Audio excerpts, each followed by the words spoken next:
ఎప్పుడో మనకి దూరమైనటువంటి శివ గురించి ఇప్పుడు మన మధ్య మనస్పర్ధలు పెంచుకోవడం అనేది, మనం బాధపడటం అనేది ఎంతవరకు కరెక్టో మీరే చెప్పండి. ఒక్కసారి మీరే ఆలోచించండి. చూడండి అన్నయ్య, భాను మా ఇంటి కోడలైంది. తనని మేం కళ్ళల్లో పెట్టి చూసుకుంటున్నాం. కార్తిక్ తనని మా ఇంటి మహారాణిలాగా మీ కూతుర్ని చూసుకుంటున్నాడు. మన కుటుంబాల మధ్య అంత పెద్ద బాండింగ్ అనేది ఉంది. మన మధ్య ఎలాంటి ఆంతర్యాలు లేవు. నాకు కష్టం వస్తే మీకు కన్నీళ్ళొచ్చాయి, మీకు సమస్య వస్తే ఆ బాధ మాకు తెలుస్తుందన్నయ్య. అంత అన్యోన్యంగా కలిసిపోయినటువంటి కుటుంబాల మధ్య ఎప్పుడూ మనకి దూరం అయిపోయినటువంటి ఆ శివ గురించి ఎందుకన్నయ్యా? కొన్ని నిజాల్ని మర్చిపోలేమని తెలిసినా మనం మర్చిపోవాలన్నయ్యా. నా కొడుకు చనిపోయాడు, ఎప్పటికీ తిరిగి రాడు అని తెలిసినా నేను దాన్ని మర్చిపోలేకపోతున్నాను.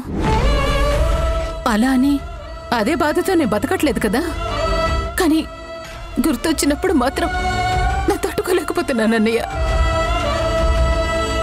మీరు శివ టాపిక్ తీసుకురాకపోయి ఉంటే ఇదిగో ఈ మాటలే మన మధ్య వచ్చుండేవి కాదు. చూడండి, ఒక్కటే అన్నయ్య, ఇప్పుడు మీరు ఆలోచించవలసింది భాను గురించి. మేమందరం ఆలోచించాల్సింది మీరు ఒంటరిగా ఎలా ఉంటారు అని. మిమ్మల్ని మేమందరం కలిసి కాపాడుకోవాలి. నేను మాటిస్తున్నానన్నయ్య. నిజం చెప్పిన రోజు అత్తయ్య నిన్ను క్షమిస్తుందన్న నమ్మకం నాకుంది. ఆ రోజు ఎప్పుడొస్తుందా అని నేను కూడా ఎదురు చూస్తున్నా.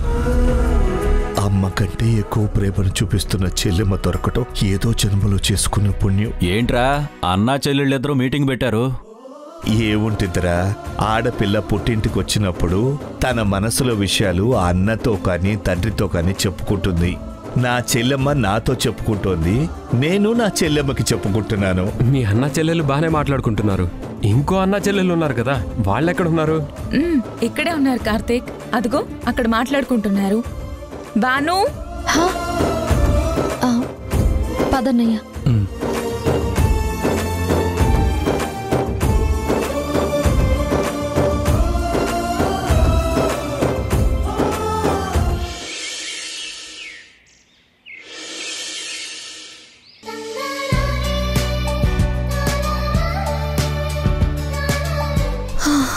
పార్థు, నేను ఇంక నడవలేను, కూర్చుంటాను.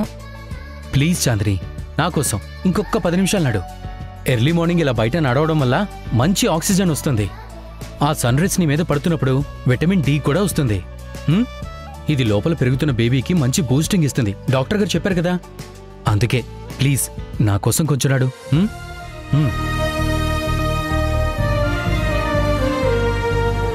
అన్నయ్య, నా మర్దల్ని పొద్దున్నుంచి నడిపించింది చాలు, ముందు తనకి ఎనర్జీ డ్రింక్ ఇవ్వాలి.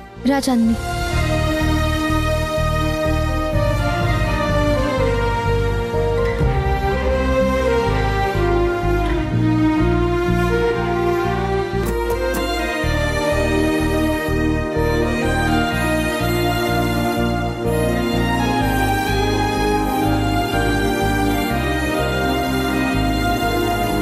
తాగు.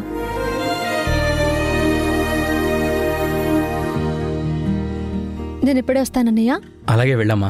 ఆ జ్యూస్ తాగేసి ఇంకొక రౌండ్ నడు.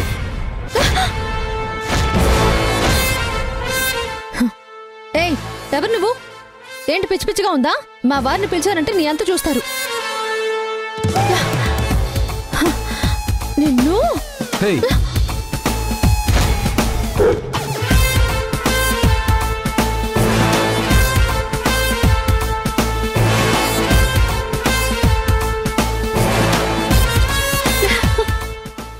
అన్నయ్య, ఏంటండి ఇది?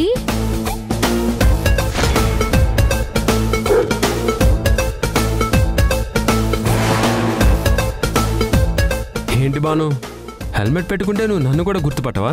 మీరెప్పుడు ఇలా బైక్ మీద రావడం చూడలేదు కదా, ఎవరో అనుకున్నాను. అయినా ఏంటి వేషం?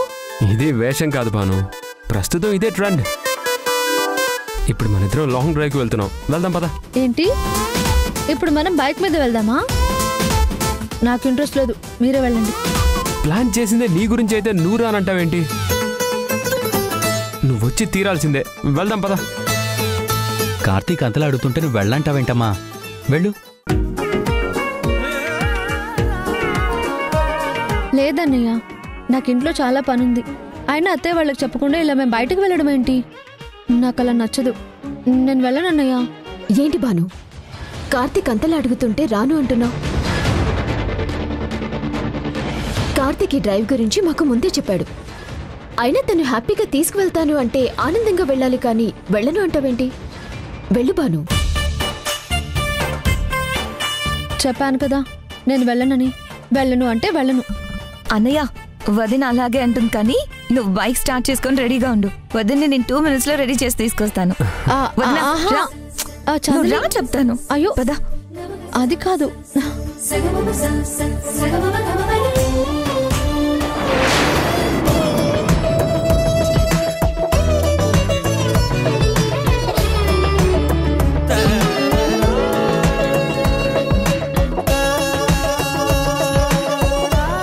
ఏంటమ్మా ఇంకా అలా చూస్తున్నావు? వెళ్ళు కార్తీక్, తీసుకెళ్ళు.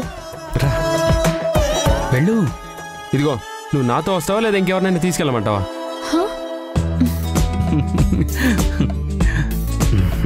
బాయ్. ఓకే బావా. బాయ్ బావా. బాయ్ అందరికీ. బాయ్. పద వెళ్దాం.